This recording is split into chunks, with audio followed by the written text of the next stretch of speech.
Сәлем достар, қайырлы күн. Бүгін біз фото түріндегі электронды шақырудың оңай жолын көрсетемін. Ол үшін бізге Pinterest және InShot программасы қажет. Бірінші Pinterest программасына кіріп, өзіңізге ұнаған шаблонды іздеп тауып аласыз. Міне осында неше түрлі шаблондар болады. Немесе астындағы поисикқа кіріп, мысалы, шаблонына сүндет той деп тұр. Мысалы, көрдіңіз, сүндет тойға аздау біріншісін бассаңыз, астында міндетті түрде неше түрлі сүндет тойға арналған осындай шаблондар іздеп тауып береді. Немесе, мысалы, свадьбы той. Шаблон на свадьбу деп тұр. Көрдіңіздер ме? Свадьбаға да неше түрлі шаблондар бар. Ұнаған, қыз ұзатуға мына шаблонды алуға болады. Сондай свадьбы той немесе астында осыған ұқсас әдемі-әдемілерін шығарып береді.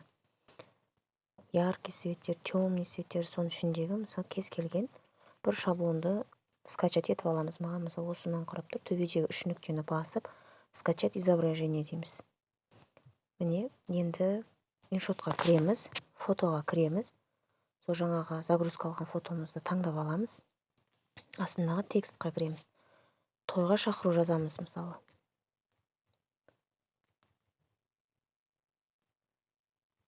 Шақыру деп жазамыз. Төбеге қарай қойып аласыз. Мысалы, үлкейтін кіресеңіз болады.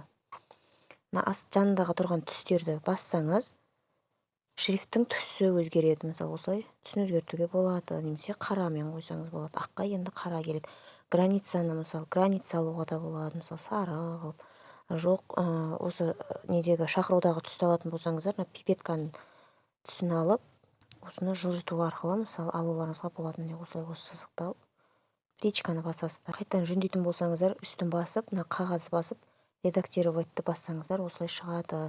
Содан кейін осы жерде үшінші тұрған шрифтті өзгертуге болады. Міне InShotта осылай қазақша шрифтті тартып алуға болады. Ол үшін Телеграмда казахский шрифты деп тұрады.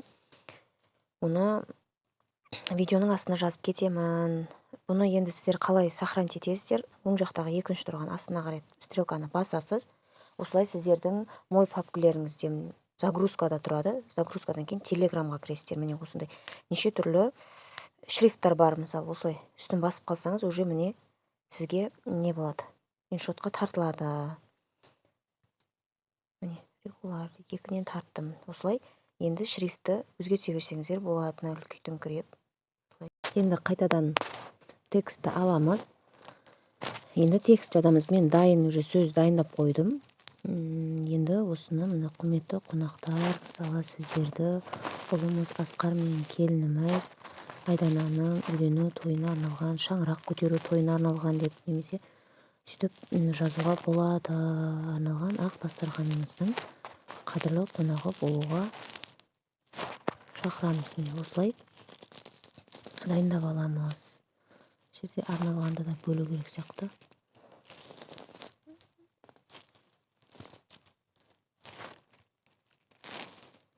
Дастарханын бөлеміз осылай.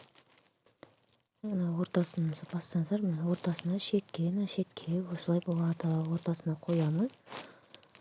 Енді үстін басып, мысалы, сәл кішірейтуге болады. Біреулер өздері шығаратын болса, құрметті дегеннің жанына, мысалы, адамдардың атын жазып жіберетін болса, сызық қойып бересіздер. Болуға шақырамыз. Енді қайтадан текстке кіріп, мекен жайымыз жазамыз.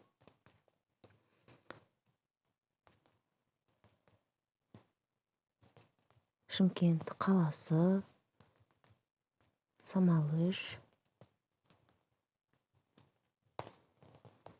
Сразу түсіріп отырайық. Самал-3. Шаңырақ тойханасы. Енді той күні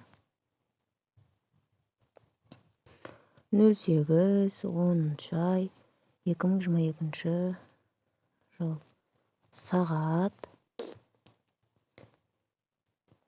16:00 деп осылай жазамыз. Астына той иелері, мысалы, Жұман Перизат. осылай жазамыз. Енді сәл кішірейтеміз. Осылай дайындаймыз. Шрифттарын өзгерте берсеңіздер болады, өздеріңіздің қалауларыңыз бойынша. Енді сохранить ететін болсақ, төбедегі сохранитті басасыз. Сохранені. Маған тіркеліп, қоңыраушаны басып кетіңіздер.